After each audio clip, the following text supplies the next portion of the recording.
What's good with it, everybody? UCF Jaguar back with GenJag.com, and this Sunday the Los Angeles Chargers are taking the transcontinental flight over to Jacksonville to face on our Jacksonville Jaguars.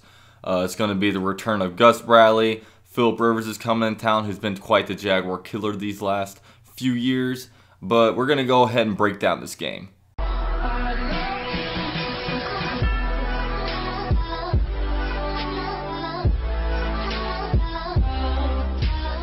So when I look at this game and our upcoming schedule, I see this as probably our third toughest matchup behind facing the Seahawks at home and then going to Tennessee and playing the Titans. The Los Angeles Chargers right now sit at a 3-5 record after they dropped their first 4 games of the season to move on to 0-4. But then they got on a little winning streak. They rattled off 3 wins in a row before losing to the Patriots a couple weeks ago. And they are coming into this game off of a bye week, so they're going to be pretty well rested. Now, the major storyline behind this game is the return of Gus Bradley. He's going to have his fighting Leos and Ottos out there, but you look at Gus Bradley and things just did not go well in Jacksonville for him. He had this team extremely undisciplined for a young team, and with Gus Bradley's culture, he had a culture where he had an improving culture. He was always talking about getting better and all that kind of stuff. And in his press conference, he'd always point to things that he liked that he saw.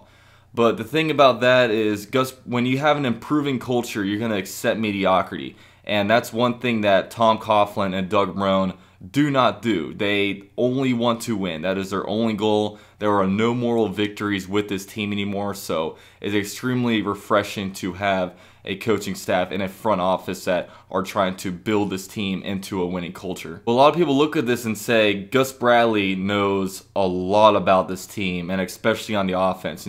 He knows a lot about Blake Bortles, all the other wide receivers out there, the offensive line. Obviously, we have 4 out of 5 of the same stars from last year, so he has a lot of familiarity with this offense and what they, especially Blake Bortles, what he likes to do. But you can also look at that on the flip side of things.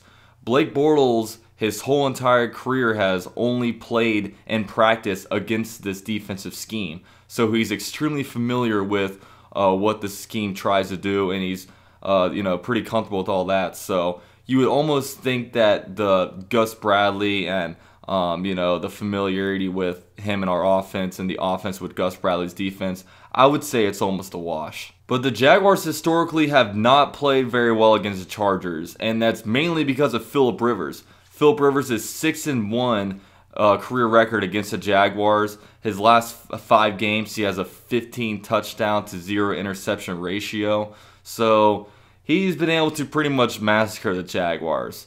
However, he has not seen a defense like the Jaguars have this season, or that the Jaguars have had this whole, his whole career facing him. This defense is much, much different.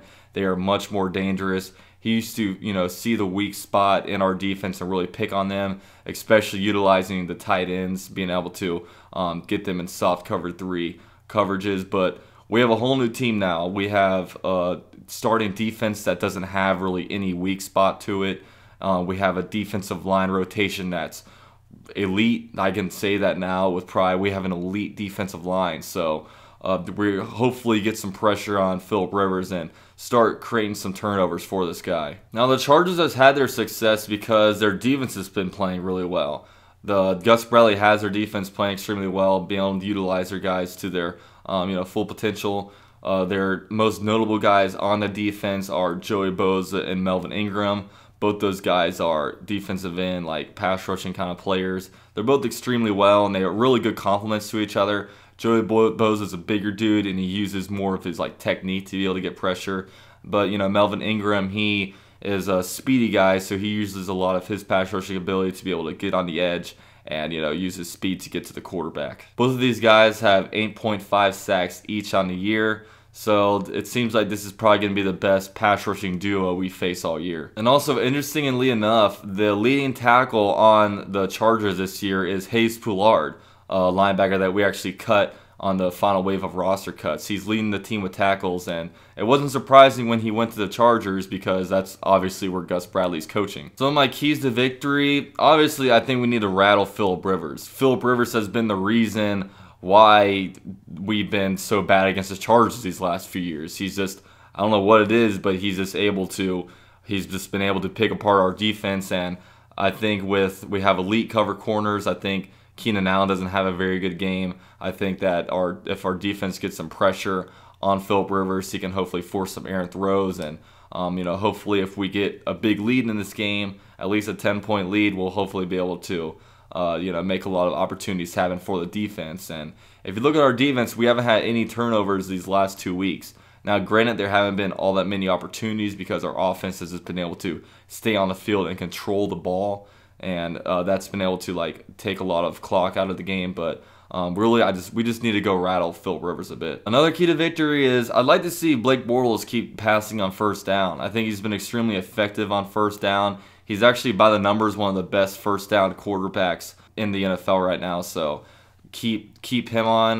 Fournette will hopefully be back, so that'll take away some of the some eyes are going to be keying on Fournette, but it's gonna be fun.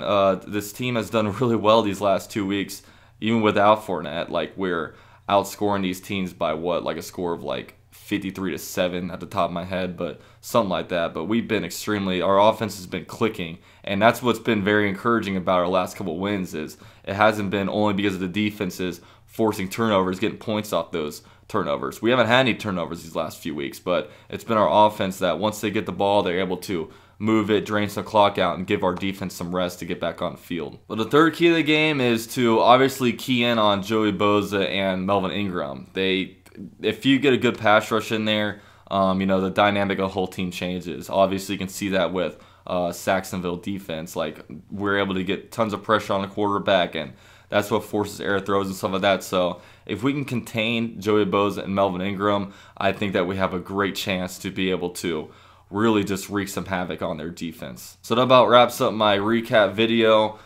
If the Jaguars win this, that means they are on a 3-game winning streak. It'll give them their second win in a row at home, and it'll put us at a 6-3 record. And I really didn't think I'd be sitting here saying that we actually had a chance to go 6-3 on the season, but we have such an easy schedule remaining. It's crazy. We have our next few games after this are the Browns, Cardinals. We also have the Colts again. So let's just take advantage and win games that we're supposed to win.